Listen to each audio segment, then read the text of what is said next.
I'd rather have too much detail than not enough. Rich from Anywhere Gang. A typical day with us when we hit Atlanta, we take a bunch of meetings, discuss different things. We about to go link up with Kato on the track right now. He's definitely doing some big shit. Got a really big brand. Was rocking with Funk Volume, huge independent label. They had Hopsin, Jarren Benton, Dizzy Wright. They were moving, man. But yeah, we about to go link in the studio. You know, we known Kato for we met Kato what was it, 6-7 years ago? Yeah. We met him when we were doing an internship actually at Icon Studio. So it's been really dope watching him climb and just level up on a major level. I think this is a dope opportunity though to really link and utilize each other's resources, because what he's doing, I feel like we can help him on the digital marketing end. Yeah. His branding and all that. So for sure. And Ian just text back and said he's good. That's perfect. The best time to be in India right now. Yeah. Right? That's what we've been preaching too.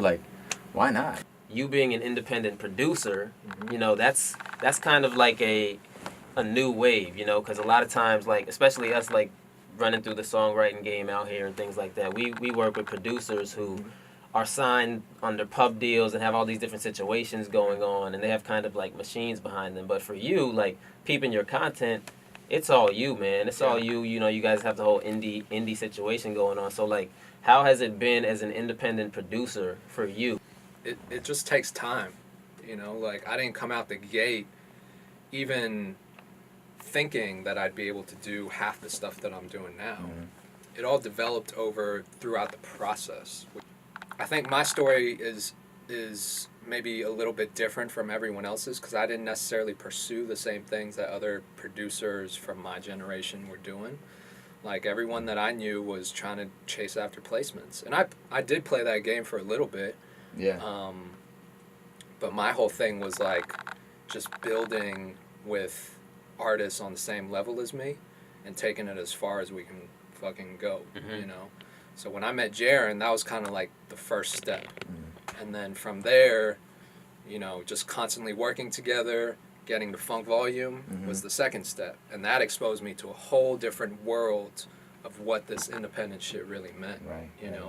And being around that so much and just soaking up game, even if I didn't know what I was hearing or listening to, or just it was happening subconsciously, me being around that independent kind of movement, it just rubbed off on me. So being around artists that really understand, not just artists, but a label that really understands what it is to build something on a grassroots level, and take advantage of social media to leverage your brand and to connect with your fans. The fans and the audience was everything. Yeah. So I took those same principles, and once the whole Funk Volume situation ended, I was like, okay, I've learned these things from being on that label. Now how can I apply it to what I'm doing? So and that's the thing, right? So you being through so many things, obviously you went through the struggles and stuff, but it made you so well rounded, so that when the fucked up shit happens, when the bad shit happens, you can pivot. Yep. Because you've learned so many different things, and that's real. Yeah. That's what we're always preaching. If you're a producer or an artist or something, and you just are so boxed in on being a creative, and you're not thinking about yourself as a business. Yep.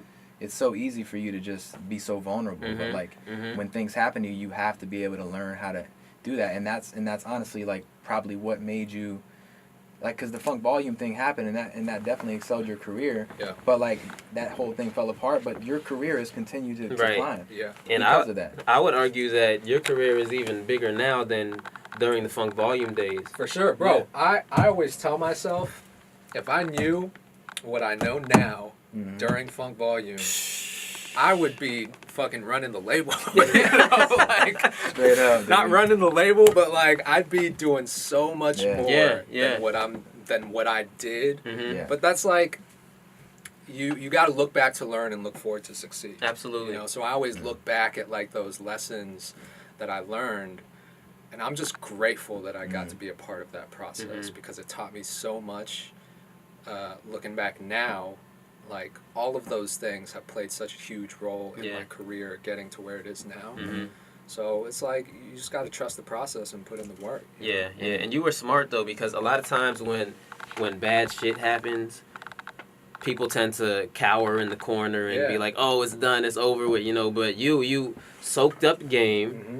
you had that foundation, and then once that shit ended, you were just like, "Yo, this is me now. I Yeah. have this whole world in front of me, and I can now do what I've seen these people doing for so long." Right. You know what I'm saying? And we went through a situation like that too last year when, a company flew us down to Miami to train and train their marketing team, and they went on to do $1 million in 2 months, but the company ends up going under, and a lot of people that were in that situation were doing that same shit, cowering in the corner. But us, now we have the foundation where we're actually sitting here and we're teaching people e-commerce and teaching people marketing for 24 hours in 3 days, and now we have that base. Yeah. So once that whole situation ended, we went and we created this dope ass ad agency. Yeah. Started going even harder with the e-commerce. Yeah. Started going harder with the music, and really just built the foundation to take it to the next level. We literally took the money that we had in our savings and we invested at the lowest time of our fucking life. We went and invested money Mhm. back into training. 100%. Yeah. Right? And And that's such a huge gem, because I feel like a big part of what got me to this point in my career was taking the risk, like Yeah. getting outside of my comfort zone, doing things that I wouldn't have typically done, and just doing it because I believed in what I was doing. Mhm. It's really not that complicated, but it's like, but what is complicated is getting past that fear, like, and getting past the doubts and stuff that hold you back. Yeah. That's the hard part. Mhm. It's not like complicated, but Mhm. it's something that you just got to get through. And like once you move past those fears, bro, and just great things are on the side on the On other the other side side of that of shit, fear, bro. man. It's On the the other side. internal things that ultimately hold people back Yeah. from doing anything. Where you're at right now with your career, like you have a massive following, you have your own business, you have your own community, you've done so many things, but you have went through so much shit, right? So, and it doesn't matter like how good you are, Mhm. it doesn't matter like whatever, you're gonna go through shit. So it's like really just have that perspective of like, that's just a part of the game. It is a part of the game. So when you have that 100%. perspective, like this is just a part of the game, it's like you can react to it differently.